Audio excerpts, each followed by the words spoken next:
वालेकुम क्लास। वालेकुम सलाम। बेटा असां क्लास 5 जो टॉपिक करे रहिया आहियूं डेसिमल्स एंड परसेंटेज, जंहिंमें असां ॾहाई अणपूरो चवंदा आहियूं जंहिंखे ॾहाई अणपूरो असां पहिरियों ॿ टे लेक्चर करे चुका आहियूं। अॼु असांजो स्टूडेंट लेक्चर आहे जंहिंमें चए थो एड द फॉलोइंग्स, माना तव्हांखे सवाल मिलियल आहिनि, इन्हनि खे जोड़ करणा आहिनि।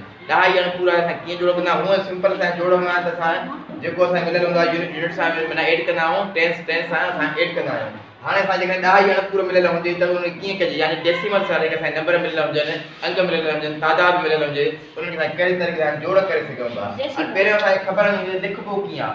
जेके असां वटि सवाल हुजनि ॾहाई अणपूर में, उहो लिखण जो तरीक़ो छा हुजे? हीअ असांखे सवाल मिलियल आहे हिकिड़ो, ठीकु आहे, मिलियल आहे 22.32, माना 22.32, हिन 32 न पढ़बो आहे, 32 पढ़बो आहे, ठीकु आहे।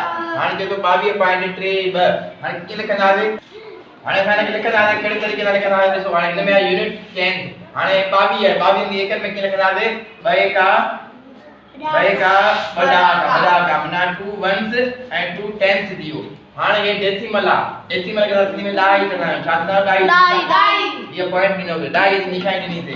हाणे पोइ छा आहे 3, हाणे 3 छा आहे असांजो 10 हिसो थींदो, 3 छा थींदो 10 हिसो थींदो, 3 असांजो वरी 5 जेको थींदो इहो 100 हिसो थींदो, बचा थींदो पुट 100 हिसो थी वेंदो।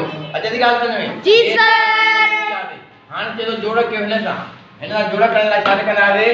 हाणे यूनिट छा आहे 6 छा आहे 51 6 छा आहे बेटा 1 लिखंदासीं 1 जे हेठों।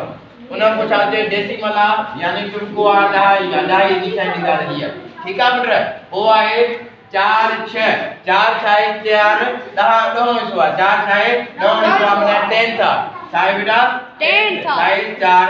उन खां पोइ छा आहे 6 100 हिसो, छा आहे 6 हिसो। हाणे छा कंदासीं? जोड़ कंदासीं। ये तो भाई जोड़ कीअं बि करे सघो था। जी सर, ईअं बि ठीकु आहे। हाणे 100 हिसे खां शुरू कंदासीं। 6 2 8 3 4 7 ठीकु आहे। ये ढाई जी निशानी जेका तव्हां डेसिमल ॾींदा आहियो, डेसिमल सां की 6 2 8 छाजा। हाणे छा जवाब आयो? 28.97 जो आंसर अची। आंसर हाणे ग्राफ जी शिकिल में तव्हां आंसर ॾेई छॾियो। हाणे इन जी शिकिल खे असां सादी सूरत में बि लिखी सघूं था। कीअं? हे ॾिसो हाणे यार जोड़ सां हेॾे लिखी आहियूं, इहा ई शइ असां हेठि ॾेई सघूं था, हेठि ॾेई सघूं था। जी सर। हे जेको आहे 100 हिसो 6 जे हेठों 6 हिते, ठीकु आहे, 4 3 जे हेठों 10 हिसे जे हेठों को साॻियो टुक जे हेठों, हे 6 जेको आहे 1 आहे 1 जे हेठों लिखंदासीं 6।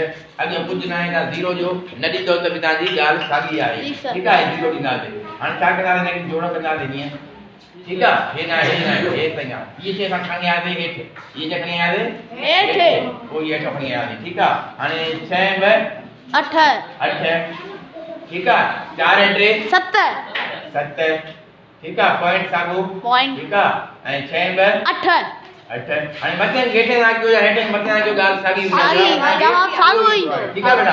हाणे 2 साॻा ई थी तव्हांजा 2। हाणे छा जवाब आयो? 28.78 तव्हांजो छा थियो बेटा 7 आंसर अची वियो।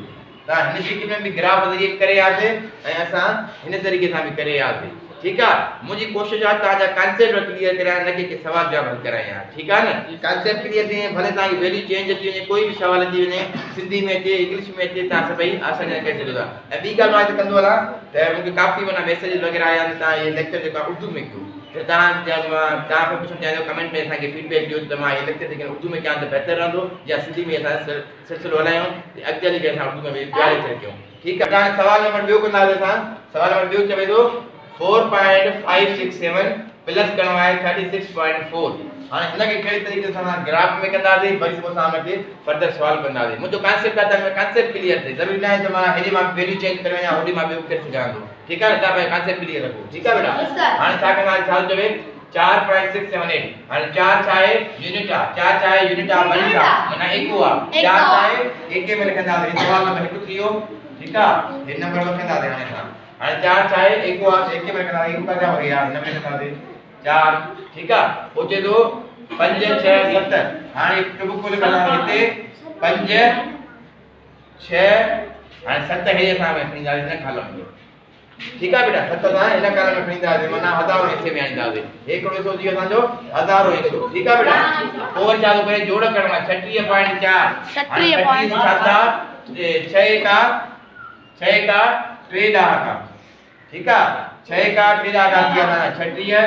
पॉइंट सागो पोचे तो 4 चार। ये क्या है 4 हाणे पोयो 9 तो पोयो ता छा ॾींदो 0 0 ॾींदो ठीक है बेटा छा कंदा हाणे के साथ जोड़ कंदा जोड़ करण के हाणे किथों जोड़ कंदा ता तो खालो सौ ये हजार में सोचियो ये हजार ऐसे छा ॾींदा 7 जा 7 सागर में 7 0 7 6 0 6 5 4 9 5 4 पॉइंट पॉइंट सागो ये 6 4 पूरी हुकूमते चार। ये एक 4 4 हाणे ता छा जवाब आहे बेटा 140.967 40.967 हितां जो आंसर अची वियो ठीक आहे हितां जो ते आंसर अची वियो हाणे इनके असां ग्राफ में साबित कयोसीं हाणे असां इनके हेॾे असां ग्राफ में हे जेको असां प्रॉब्लम खे सॉल्व कयूं था हे असां हेॾो लिखियो आहे हेठां लिखी सघूं था काथे लिखंदासीं त पॉइंट खां पोइ छा आहे 4 आहे तव्हां हीअं लिखो हिते हे 36 लिखंदासीं त 3 6 पॉइंट हिते वरी पोइ